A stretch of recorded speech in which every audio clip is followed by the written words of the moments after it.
How's it going, and welcome back to our Pokemon Unite video here on YouTube. Today we're going to be doing something a little bit different. I'm going to be making a tier list, or more specific, I'm going to be making two separate tier lists. First, we're going to start by talking over Pokemon that I think are good, bad, or otherwise in solo queues. When you're playing with solos, duos, or trios, there's any amount of random teammates playing with you. And then I'm going to do a separate list for 5-stack or full team composition for the current patch, because the Pokemon that are playable and the places where you put them tend to differ a little bit when you're playing with full team coordination. So to start with our solo queue tier list, I'm just going to go ahead and grab Dragonite and throw it right up here in the S tier slot. Dragonite's kind of everything you want to be doing in the solo queue. It is a character that can jungle well if you're able to get that position and scale up really big. Its Hyper Beam gives you incredible secure potential at those Dreadnought fights and Articuno. And something that's also notable about Dragonite is that it lanes reasonably well also. I think the best characters you can be playing in solo queue are actually characters exactly like Dragonite, in that they scale well into the late game if you're able to pick up farm that your teammates are, or the enemy are, ignoring, but it also can go into lane. So that means even if you have good early teammates or somebody else that's already called jungle, you can still have a reasonable shot while scaling late. I'm putting Dragonite in the S tier because I do think it's a cut above everything else in this current patch. Hyper Beam is almost assuredly a little bit over Tomb being the best secure in the game on this hyper mobile character that also has a good bit of durability to it.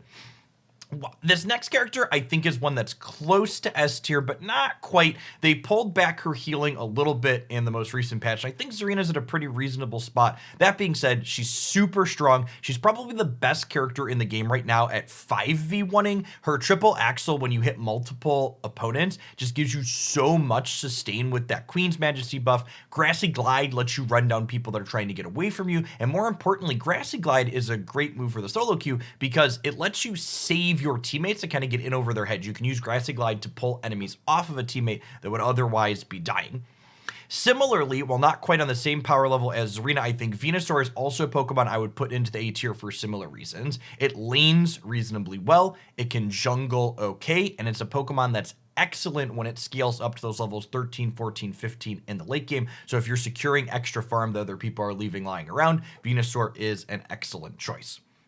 Talking about securing things, another Pokemon that I would definitely put in the A tier for solo queue is Talonflame. While Talonflame is a little bit worse than these first three when it comes to needing to lane if you don't get that jungle slot, Talonflame's fly ability, while slightly worse at smiting than something like Hyper Beam, gives you a really flexible ability to bail your team out and secure objectives that they probably shouldn't have started to begin with. Talonflame is basically a great corrector that can fix problems that ideally wouldn't have come up with to start. Up next, we have Pikachu, who I would also throw up into the A tier here. While not quite the secure monster, it is a character that explicitly doesn't want to go jungle early, but is excellent in lane. The net means if your jungler shows up to your lane, you can generally secure kills. And with Pikachu's recently upgraded Unite move, it means it even scales into the late game. All of these characters in ANS are going to find that similar theme. They're characters that scale big because characters that can deal lots of damage give you the best chance to be in control of your own destiny when you're playing with random teammates. So the last two characters I'm going to go ahead and put into A tier for similar reasons are Cinderace and Greninja. I think Greninja is actually a little bit better in solo queue than Cinderace, but they're both very good. And I say that because Greninja lanes a little bit better than Cinderace thanks to its substitute, allowing you to kind of get out of sticky situations a little bit better. But both of these are characters where once you make it past that early laning phase, they scale up as you're collecting farm, and they're characters that can have an incredible impact on team fights if you're playing them well in the late game. Dropping down to our B tier, we have characters that are reasonable to carry games with on average, but they usually have some kind of drawback, whether there's a particular Pokemon on the opposing team that's going to give you a really hard time, or in the case of our first two picks here, Gardevoir and Decidueye, they just kind of lack mobility. So Gardevoir and Decidueye can be very powerful Pokemon in the right hands, but the fact that their kit basically doesn't have mobility means that both Dragonite and Zarina, which are very powerful and popular Pokemon right now, if either of these Pokemon get on you with Gardevoir or Decidueye, you better hope you have a teammate that can can have some kind of peel or crowd control to get you out. Otherwise, you are just dead, and usually you can't depend on that happening in the solo queue. So these are characters that do get a little bit stronger if you're playing duos or trios, but in general, I think they're a little bit weaker than the other carries we have access to in the A tier here.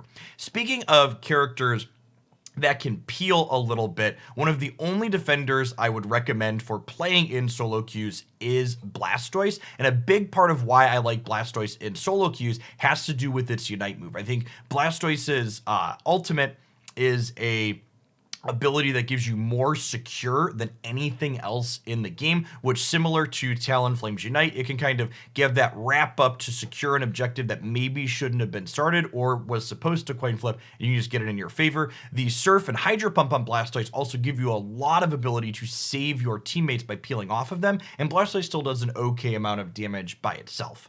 Now, the last few characters I would rank here inside of B tier are all there for similar reasons. So we have Charizard, Machamp, and Zeraora here in the B tier, as well as these three. These are all characters that I think they're a little bit weaker than this top row of damage carries, and they notably don't lane particularly well, but they're characters that if you play them well, they do scale nicely into the late game, and they're going to be able to carry a game and put up a lot of damage and get a lot of kills. So any of these three characters, if played well, especially if you can get the jungle slot on your team, can be pretty reasonable inside of solo queue.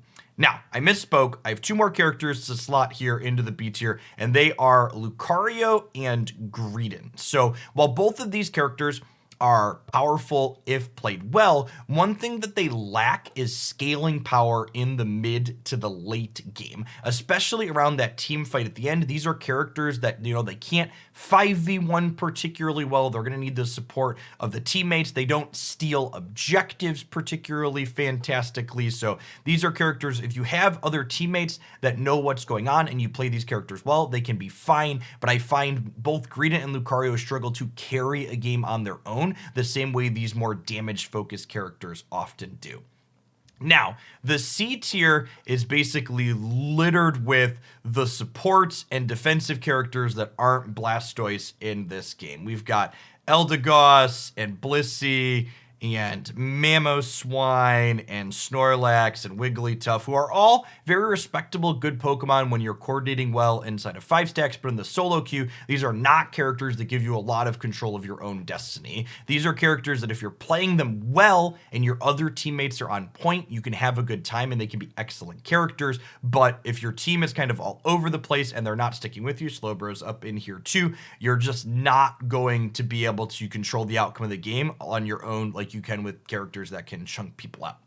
In addition to these defender characters down here in the lower tier, I would also put characters like Mr. Mime, Ninetales, Sylveon, Cramorant, Absol, and Garchomp down here in the C tier. And it's not that these characters can't output damage, it's just that these characters and their abilities, their numbers are just a little bit undertuned compared to things in the B, A, and S tier. In the case of things like Ninetales and Cramorant, they just don't have the mobility that you want to be able to get in and out of things. And in Absol's case, while Absol is very scary if it's able to get ahead early, Absol in the late game team fight, and let's be honest, games of Unite revolve around that team fight at the Articuno at the end, Absol's just not good in that 5v5 fight there on average. And while Absol can be powerful, it requires your team to play in a particular way that's often hard to have happen inside of solo queues. Down here at the very bottom, we've got Gengar and Crustle. Let's just call him the F tier in the stinky tier.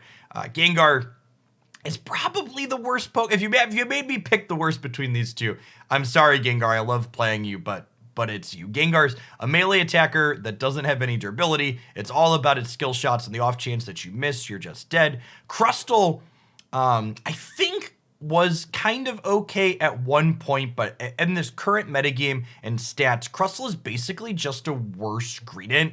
Crustle is like hypermobile and can do some crazy scoring stuff, and its Unite with Score Shield plus Button is kind of unique, but Greedent is just so much better at last hitting farm and dealing chunks of damage, especially with its Unite move, that I think Crustle is just largely outclassed at what it's trying to do now. Now, moving along, and this is one of the things I think is really interesting about these types of games. Let's talk about the 5-stack metagame. I actually think this current patch is kind of medium for the 5-stack metagame, and I'm going to go through this tier list to kind of talk about why, but if you're a regular to the channel, you've probably noticed I've been doing more solos, duos, and trios recently and less 5s. And let's highlight here what I think is kind of the tough part about this current metagame. So I've watched, in addition to playing a lot of 5-stack, I also watch a lot of Pokemon Unite on Twitch. So my opinions here are not only from my own personal experience, but also watching other better people play quite frequently and seeing what team compositions they play with and the things that they talk about. I think there are 3 S-tier Pokemon in this current patch. Essentially, every good team in Pokemon Unite right now is playing Dragonite, Pikachu, and Eldegoss in their 5-stack. You have Dragonite in the jungle because it just has the best secure out of all of the Pokemon in the game right now. You have Pikachu as a ranged attacker that helps you win that tri-lane down bottom early, which is what most 5-stacks are playing. And then it also scales really nicely into the late game with the buff to its Unite. And then Eldegoss is just the best support healer in the game. The fact that it heals everyone around it instead of just one other person like Blissey means that it's just largely outclasses the only other option that you could have for a healer. Now, there's a little bit of diversity in the last 2 slots. Watching a lot of different teams play, their last 2 Pokemon are a mix of things. To start with, they all have a defender in the bottom. Some people are playing Wigglytuff in their 1-1-3 split as their defender, and other people are playing Slowbro. And I don't know that there's an objectively right or wrong character to pick for this defender. The upside to playing Slowbro in your 5-stack right now is the fact that Telekinesis and its ultimate at the end of the game can pick your opponent's Dragonite up out of the fight, and disabling your opponent's Dragonite while your Dragonite is still active gives you a lot of control around that Articuno and those objective secures. So Slowbro is often popular when you need a hard counter to one big strong carry Pokemon on the opposing team. Now, the last slot in a lot of these 5-stacks is the solo person up top. While Lucario can obviously still fill this role, we've actually seen this slot diversify a little bit, which has been nice. In addition to Lucario, teams are also occasionally playing Zarina or Greedent up top for that hyper mobility and survivability.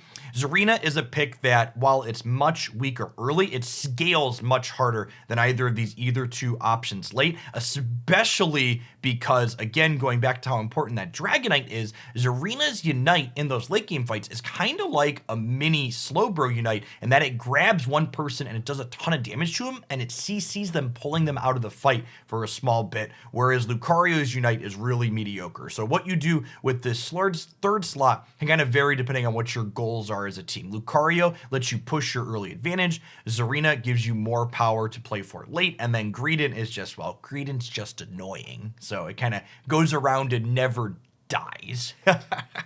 So most 5-stacks that I've watched basically play some combination of these 8 Pokemon, always these 3, one of these 2, and then one of these 3 up top.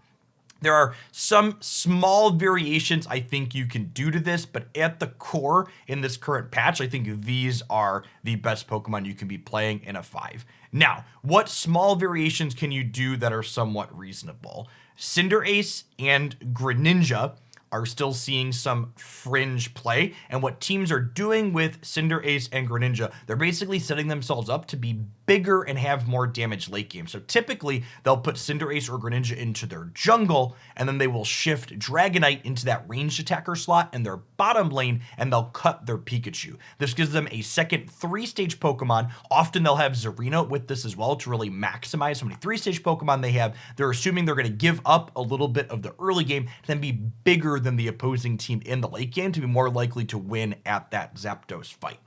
Other Pokemon similarly that can scale for a little bit more payoff is we have both Blastoise and Mamoswine that occasionally could slot into the defender slot for a similar role. Mamoswine's Ice Fang, for example, provides a very similar thing to Slowbro's Telekinesis, where it can pick out their carry, in this case Dragonite or Pikachu, and kind of pull it into you so you can kill it, so it has value there. Some people are still occasionally running Blissey over Eldegoss, but those are not the better teams, I don't think. I think in general, this slot should be Eldegoss, but this is still seeing a small amount of play.